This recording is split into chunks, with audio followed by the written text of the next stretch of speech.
حضور کے اہل بیت سے محبت کرنا اور حضور علیہ السلام کے اصحاب سے محبت کرنا، ان دونوں کا سبق دیا گیا ہے، ان دونوں کا درس دیا گیا ہے، اور ان کے آپس کے جو معاملات ہیں تو ان میں ہمیں کوئی حق نہیں پہنچتا کہ ہم کوئی ایسی بات کریں جس سے کسی کی کسر شان ہو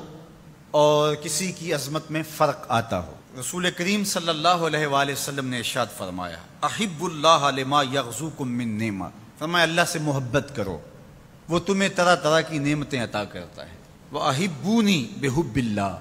اور میرے سے پیار کرو، میں تمہارے رب کا محبوب ہوں۔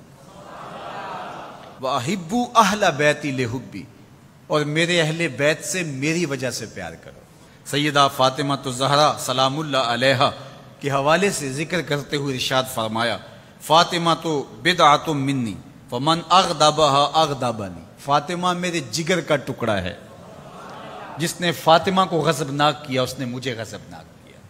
تکلیف نہ دینا، اذیت نہ پہنچانا، تمہارا طرز زندگی، تمہارا لہجہ، تمہاری گفتگو، تمہارا انداز حیات ان کے لیے اذیت کا سامان نہ بنے، وہ میرے لیے اذیت کا سامان بنے گا۔ یہ ہیں سیدہ طیبہ طاہرہ سیدہ فاطمہ تو زہرا۔ اقبال کہتا ہے، رشتہ آئین حق زنجیر پاس فرمان جناب مصطفیٰ، ورنہ گردے تربتش گردید میں سجدہ برخا کے اوپاشید میں۔ فاطمہ جو کام تو نے کر دکھایا ہے، اگر شریعت کی زنجیریں میرے پاؤں میں نہ ہوتی اور تیرے بابا کا حکم کہ اللہ کے علاوہ کسی اور کو سجدہ جائز نہیں، یہ مجھے ملحوظ نہ ہوتا تو میں کعبے کا طواف کرنے کی بجائے تیری قبر کا طواف کرتا، اور کعبے کی طرف سجدہ کرنے کی بجائے تیری قبر کی طرف رخ کر کے سجدہ کرتا، اس لیے کہ جو کام تو نے کر دکھایا ہے وہ تو نے ہی کر دکھایا ہے۔ نبی کے گھر کی ہے عظمت، نبی سے سنتے ہیں، علی کے گھر کی ہے عزت، علی سے سنتے ہیں، وہ جس نے معزز کیا گھرانے کو، حسین پال کے جس نے دیا زمانے کو۔ تو جس بھی زاویہ نظر سے دیکھو تو وہ انوکھی اور نرالی شان کی مالکہ ہیں۔ اللہ اکبر۔ حضرت ابو درداء رضی اللہ تعالیٰ عنہ فرماتے ہیں، کنت جالسا عند النبی صلی اللہ علیہ وآلہ وسلم، ہم حضور کی خدمت میں بیٹھے ہوئے تھے، ابو بکر رضی اللہ تعالیٰ عنہ یوں تشریف لائے کہ انہوں نے اپنی چادر کو ایک سمت سے پکڑا ہوا تھا۔ اب جب یہ آ رہے تھے تو حضور نے ارشاد فرمایا، یہ کسی سے بحث کر کے الجھ کے اس کا کوئی مسئلہ ہو گیا، یہ آ رہا ہے، تو کہا حضور میرا معاملہ یہ ہوا کہ حضرت عمر سے میری شکر رنجی ہو گئی اور میرے سے کوئی ایسی بات نکل گئی زبان سے کہ میں نے بعد میں سوچا کہ نہیں کہنی چاہیے تھی، میں نے معذرت کی لیکن انہوں نے میری معذرت قبول نہیں کی، تو میں وہاں سے اٹھا اور آپ کے پاس آ گیا۔ فقال یغفر اللہ لک یا ابا بکر ثلاثا، حضور نے فرمایا ابو بکر اللہ تجھے معاف کرے، یہ بات حضور نے 3 مرتبہ کہی۔ ثم ان عمر ندم، اچھا یہ تو کہہ کے حضور کی خدمت میں آ گئے، پھر حضرت عمر نے سوچا کہ ابو بکر ہیں اور جلیل القدر صحابی ہیں،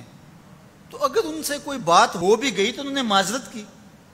تو میں معذرت قبول نہیں کی، تو انہیں بھی احساس ہوا۔ اب حضرت عمر ان کے گھر گئے، حضرت ابو بکر رضی اللہ تعالیٰ عنہ کے پوچھا کہاں ہے، کہا وہ تو یہاں نہیں ہے، سمجھے کہ وہیں ہوں گے،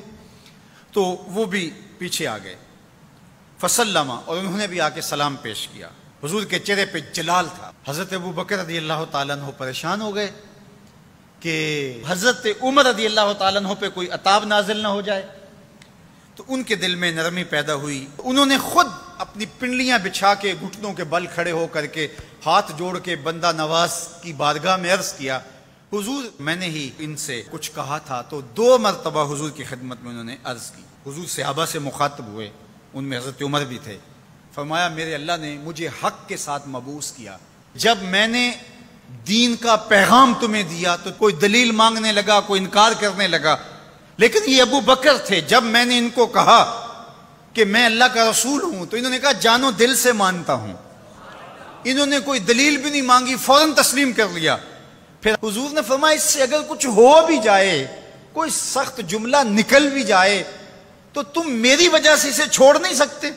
اس لیے کہ ابو بکر وہ ہیں کہ جب کسی نے نہیں مانا تھا اس نے اس وقت مجھے مانا تھا، اور نہ مال دیکھا، نہ جان دیکھی، نہ اولاد دیکھی، سب کچھ قربان کر دیا، تو تو آج اگر کوئی جملہ سخت زبان سے نکل گیا ہے تو میری وجہ سے بھلا تم اس کو چھوڑ نہیں سکتے ہو؟ تو میرے اور آپ کے آقا و مولا نے اہل بیت کے بارے میں بھی کہا کہ میری وجہ سے ان سے محبت کرو، اور اصحاب رسول کے حوالے سے بھی کہا کہ میری وجہ سے ان کے معاملوں سے صرف نظر کرو۔ تو صاحب کبھی بھی اپنے آپ کو ان ذوات اور ان ہستیوں کے مابین ہونے والے مشاجرات میں منصف بنا کر کے ترازو گاڑ کے نہ بیٹھ جانا، بلکہ دونوں کی عظمتوں کو سلام